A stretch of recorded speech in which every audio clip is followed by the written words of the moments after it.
할렐루야. 주님만이 영광을 받으시기 바랍니다. 할렐루야. 오늘은 모처럼 한국교회가 하나 되어서 1907년 평양에서 일어난 대부흥을 기념하는 뜻깊은 날입니다. 이러한 역사적인 예배에 저와 같이 자격 없는 사람이 설교를 맡게 된 것은 너무나 두려운 일이 아닐 수가 없습니다. 은혜를 가로막는 악한 종이 되지 않도록 특별히 기도해 주시기를 바랍니다. 100년 전 한국교회는 복음을 받아들인 지 불과 반세기가 되지 않았습니다. 믿는 사람도 3, 4만 명에 불과했습니다. 이렇게 나약한 한국교회를 하나님이 특별히 찾아오셔서 성령의 불을 부어주셨습니다.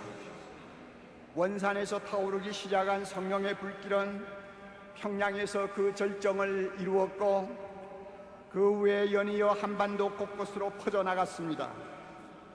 그러자 수년 사이에 수십만 명이 예수를 믿고 교회로 들어오는 놀라운 부흥이 일어났습니다. 그 후 나라가 기울자 교회는 사경회라든지 항일운동이라든지 사회 계몽에 앞장서면서 절망에 빠진 백성들을 끌어안아 줄 수 있었습니다. 교회가 핍박을 받을 때는 순교의 피를 흘려 한국교회의 등불이 꺼지지 않도록 하였습니다. 어디 그뿐입니까? 세계가 주목하는 오늘의 한국교회를 가능케 한 뿌리가 어디에 있다고 생각합니까? 저는 평양 대부흥이라고 확신합니다. 이런 전무후무한 은혜를 100년 전에 이 땅에 허락하신 하나님을 우리가 어찌 찬양하며 경배하며 영광을 돌리지 않겠습니까?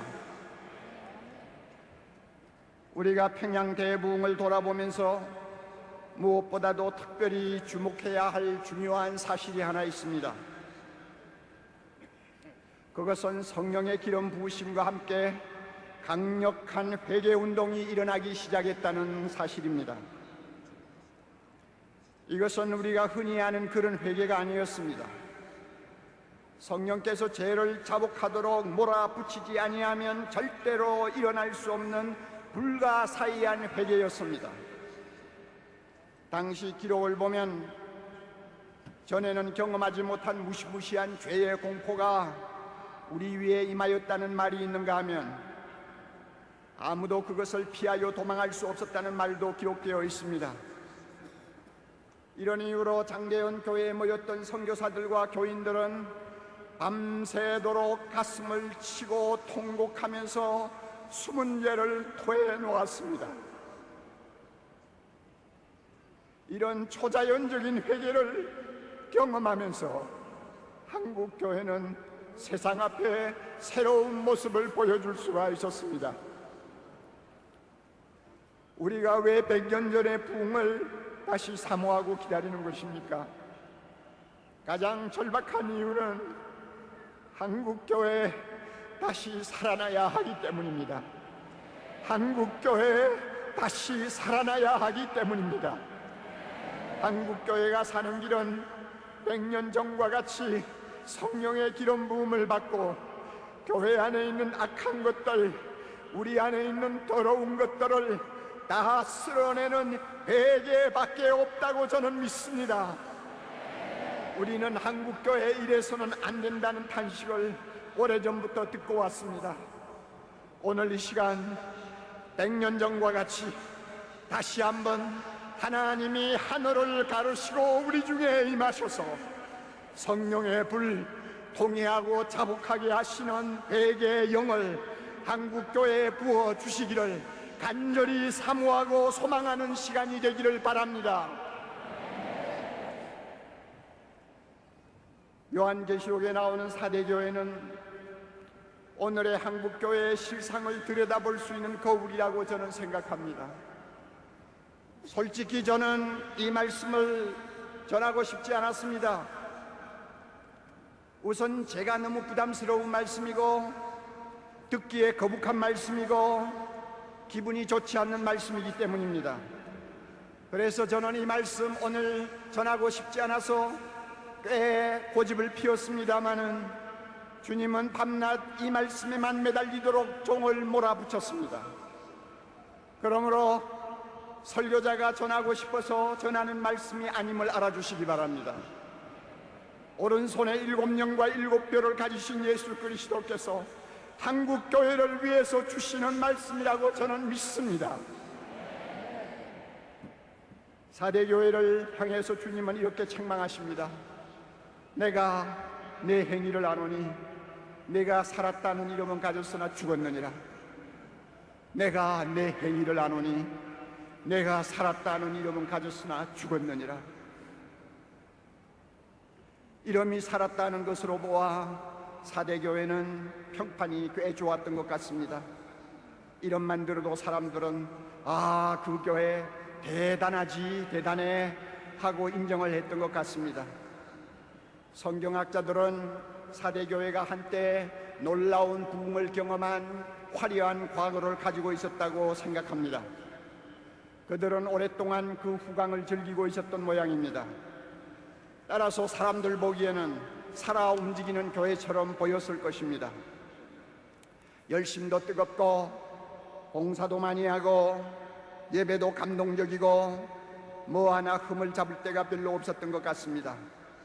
그러나 이런 것들은 어디까지나 사람들의 눈에 비친 그 교회의 허울에 지나지 않았습니다. 불꽃 같은 눈으로 중심을 보시는 주님의 눈에는 불행하게도 그 교회는 행위가 죽어 있었습니다. 행위에서 온전한 것을 찾을 수 없었던 것입니다. 사랑하는 성도 여러분, 행위가 무엇입니까? 말씀대로 순종하는 삶입니다. 사랑하는 성도 여러분, 행위가 무엇입니까? 믿음과 행동이 일치하는 삶을 가리킵니다. 4대 교회 안에는 몇 사람을 빼고는 그렇게 사는 자들이 거의 없었던 것입니다. 저는 4대 교회를 보면서 오늘의 한국 교회를 보는 것 같다는 불안을 감출 수가 없습니다. 우리는 수십 년 동안 기적 같은 부흥을 경험한 화려한 과거를 가지고 있습니다. 지금도 우리는 그것을 자랑하고 있습니다. 5만이 넘는 교회, 1000만의 성도, 세계 제1의 교회, 새벽을 깨우는 대단한 열심, 남에게 뒤지지 않는 헌신, 10,000명이 넘는 선교사들, 많은 헌금, 큰 교회당 등 자랑거리가 한두 가지가 아닙니다. 세계를 다녀보십시오. 한국교회에서 왔다고 하면 다시 한번 우리를 쳐다봅니다. 겉으로 보면 한국교회는 절대로 죽은 교회가 아닙니다. 무엇보다도 한국교회에는 목숨을 아끼지 아니하고 충성하는 목회자들이 참 많이 있습니다. 말씀대로 살아보려고 목사보다 더 힘쓰는 평신도가 생각보다 많다는 것을 저는 잘 알고 있습니다. 이들이야말로 한국교회의 자존심이라고 아니할 수 없습니다. 그래서 만일 누가 오늘의 한국교회를 보고 행위가 죽었다는 소리를 하면 저는 그 말을 절대로 인정하고 싶지 아니한 사람 중에 하나입니다. 그렇지만 저의 이러한 확신을 흔들어 놓는 심각한 사실이 있습니다. 그것은 이 사회가 한국교회를 너무 불신하고 있다는 것입니다. 교회를 신뢰하지 않는 것 같습니다. 목사의 신뢰도는 오래전부터 하위권입니다. 교회에 들어왔다가 실망하고 등을 돌리는 젊은이들이 적지 않습니다. 전도를 해도 잘 받아들이지 않습니다. 무종교자들에게는 기독교가 제일 인기가 없습니다. 일반적으로 사람들은 우리를 이중인격자로 보는 것 같습니다. 말하고 행동하고 다르다는 것입니다. 사랑하면서 교회는 왜 그렇게 잘 싸우느냐고 비아냥거립니다. 예수를 믿는 우리가 자기들보다 더 정직한 데가 어디 있느냐고 따져 묻습니다. 돈을 사랑하는 데는 자기들과 똑같다고 봅니다. 사회의 각종 스캔들에 교회 다니는 사람이 끼어도 이제는 더 이상 놀라지도 아니합니다. 한마디로 자기들하고 다른 점이 별로 없다고 보는 것입니다. 기가 막히게도 우리는 이런 비난을 받으면서 한마디 변명도 제대로 못하고 있는 실정입니다. 솔직히 말해서 예수 믿는 우리들의 도덕성, 가치관, 처세관을 놓고 보면 세상 돌아가는 쪽으로 더 많이 기울고 있다는 것을 숨길 수가 없습니다. 우리도 모르게 우리는 세속주의의 늪에 빠져 허우적거리고 있는 모습을 세상 앞에 그대로 보여주고 있는 것입니다. 이처럼 교회가 짠맛을 잃으면 우리보다 더 악한 세상 사람들의 발에 짓밟히도록 내던지는 것이 주님의 징계요 심판입니다. 우리가 지금 그러한 끔찍한 상황에 놓여 있지 않는지 두려운 마음을 금할 수가 없습니다. 지금 주님께서 한국 교회를 보시고 뭐라고 하실까요? 이러면 살았으나 행위가 죽었다고 책망하지 않으실까요? 누가 아니요 하고 변명할 목사가 있습니까? 누가 아니요 하고 변명할 장로가 있습니까? 평양 대부흥 100주년의 진정한 기념은 이러한 우리의 영적 비참함을 있는 그대로 직시하고 가슴을 치는 데서 출발해야 된다고 저는 믿습니다. 사대교회를 보면서 제가 두려워하는 것이 또 하나 있습니다. 7뼈를 손에 쥐신 예수님께서 행위가 죽은 교회의 책임을 지도자에게 묻고 계신다는 것입니다. 사대교회 사자에게 편지하라. 사대교회 사자에게 편지하라. 사자는 교회 지도자요 목회자를 가리킵니다. 저는 주님께서 왜 목회자에게 책임을 물으시는지 조금 알 것 같습니다. 수십 년 목회를 하면서 목사의 입장에 서면 이름은 요란하지만 행위가 죽은 교회를 만드는 것은 별로 어렵지 않다는 것을 저는 터득하게 되었습니다. 어떻게 하면 되는지 여러분 아시고 싶습니까? 이렇게 하면 됩니다. 목사가 말씀을 가르치거나 설교를 하면서 복음을 조금씩 변질시키면 됩니다. 그리고 나중에는 복음이 얼마나 변질되고 있는지조차도 모를 정도로 둔감해지면 됩니다. 그러면 교회는 이름만 살았고 행위는 죽어질 수 있습니다. 우리가 잘 아는 바와 같이 복음이란 누구든지 예수를 믿으면 구원받는다고 하는 기쁜 소식입니다. 그러나 이 복음에는 진리의 양면성이 들어있습니다. 구원은 믿음으로 받지만 그 믿음의 진가는 순종하는 행위로 검증받아야 한다는 것입니다. 따라서 믿음이 구원의 절대적인 요소라고 한다면 행위는 구원의 필연적인 요소가 됩니다. 우리는 구원받기 위해 순종하는 것이 아니라 구원받았기 때문에 순종하는 사람들입니다. 그러므로 믿음과 행위는 따로 놓고 생각할 수가 없습니다. 예수님은 이 사실을 가리켜서 좋은 나무와 좋은 열매로 비유를 하셨습니다. 따라서 목회자는 믿음과 순종을 똑같이 중요하게 다루고 가르쳐야 합니다. 믿음으로 구원 얻는다는 로마서를 설교했으면 행함이 없는 믿음은 죽었다는 야고보서도 진지하게 가르쳐야 하는 것입니다. 청중은 원래 귀에 듣기 좋은 말씀을 선호하는 경향이 높습니다. 믿기만 하면 구원받는다고 하면 모두가 아멘 합니다. 믿음만 있으면 하늘의 복도 받고 땅의 복도 받을 수 있습니다 하면 할렐루야 하고 열광합니다. 그러나 행함이 따르지 않는 믿음은 거짓 믿음이요 구원도 확신할 수 없다고 하면은 얼굴이 금방 굳어져 버립니다. 말씀대로 살지 못하는 죄를 지적하거나 책망하면 예배 분위기가 금방 싸늘해져 버립니다. 듣기가 싫고 몹시 거북스럽기 때문입니다. 사랑의 교회에서 사역할 때 저는 비슷한 반응을 가끔 볼 수 있었습니다. 이런 청중의 반응에 예민해지면서 저도 모르는 사이에 그들이 좋아하는 말씀을 일부러 골라서 설교하는 사람으로 바뀌는 것을 보았습니다.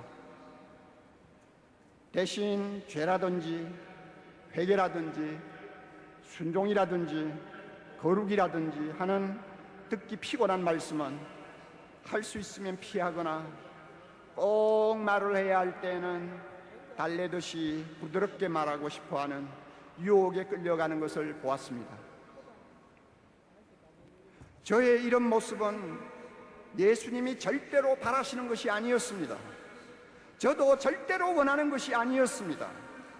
그러나 실제로는 그런 일이 강단에서 일어나고 있었고, 그 결과 저도 모르게 복음을 조금씩 변질시키는 설교자가 되어가고 있었습니다.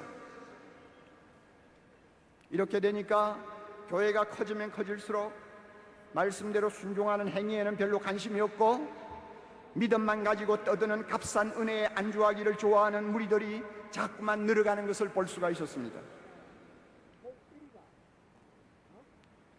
종교개혁자 루터를 여러분 기억하실 것입니다. 구원은 오직 믿음으로 받는다고 하는 놀라운 복음을 재발견한 위대한 지도자였습니다. 그는 우리가 구원을 받는데 의로운 행위는 아무런 공로가 되지 못한다고 가르쳤습니다. 그는 비텐부르크에서 34년간 4,000번 이상 설교를 했습니다. 그러나 믿음을 일방적으로 강조하는 루터의 신학을 제대로 이해하지 못한 사람들은 그의 메시지를 곡해하기 시작했습니다. 순종하는 행위에 대해서는 별로 관심을 두지 않는 사람들이 되어가고 있었습니다. 믿기만 하면 구원받는데 죄 좀 지었다고 해서 그게 뭐가 그렇게 대단한 거냐 하면서 자기 욕심대로 살기를 좋아하는 사람들이 되어가고 있었습니다. 따라서 그 도시는 믿음의 방종이 난무하는 타락한 사회가 되어갔습니다. 이런 기막힌 상황을 지켜보면서 루터는 자기 설교에 대한 확신이 흔들리기 시작했습니다. 그래서 한동안은 설교를 그만두었습니다. 그리고 그는 이렇게 단식했다고 합니다. 선한 양심을 가진 목사라면 설교하기보다 차라리 수레를 끌고 도를 운반하는 편이 낫겠다 라고 했습니다. 사랑하는 성도 여러분, 루터가 우리에게 주는 아주 값진 교훈이 하나 있습니다.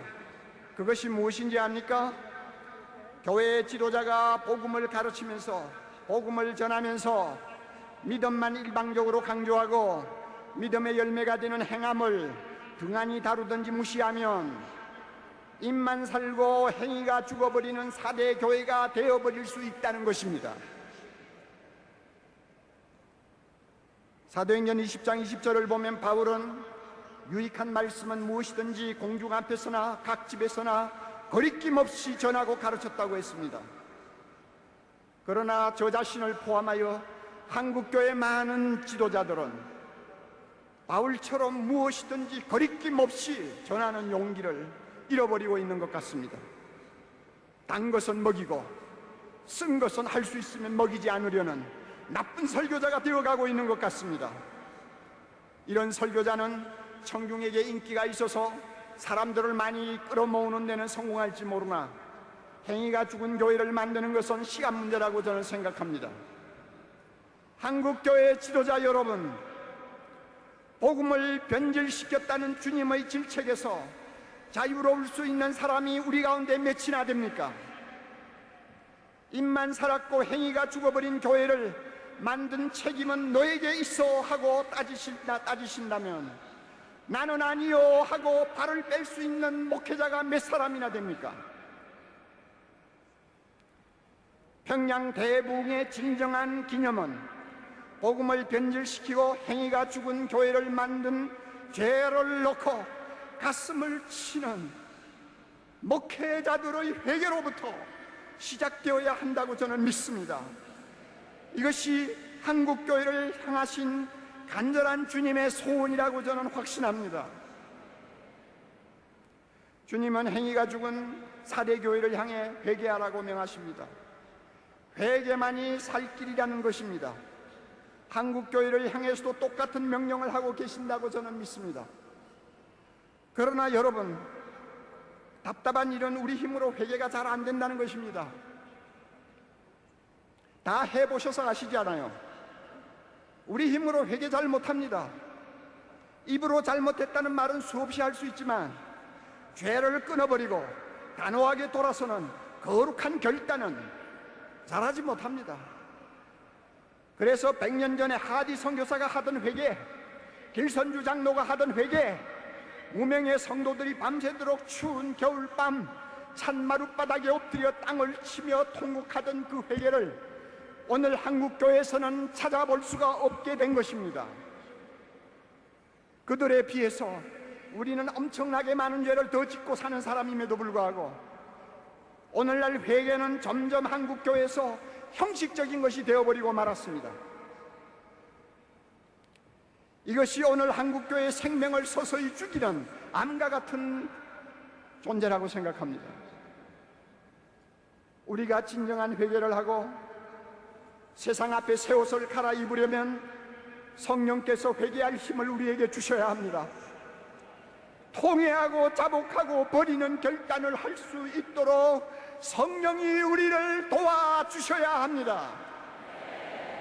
우리의 힘으로는 안 됩니다. 우리의 능으로도 안 됩니다. 오직 하나님의 신으로 할 수 있습니다. 한국 교회는 하나님의 성전된 우리를 깨끗하게 청소하실 성령의 초자연적인 역사가 절실히 필요합니다. 이를 위해 100년 전과 같이 하나님께서 하늘을 가르시고 이 땅에 강림하셔서 아낌없이 부어주셨던 성령의 불, 회개의 영을 다시 부어달라고 힘을 다해 부르짖어야 될 것입니다.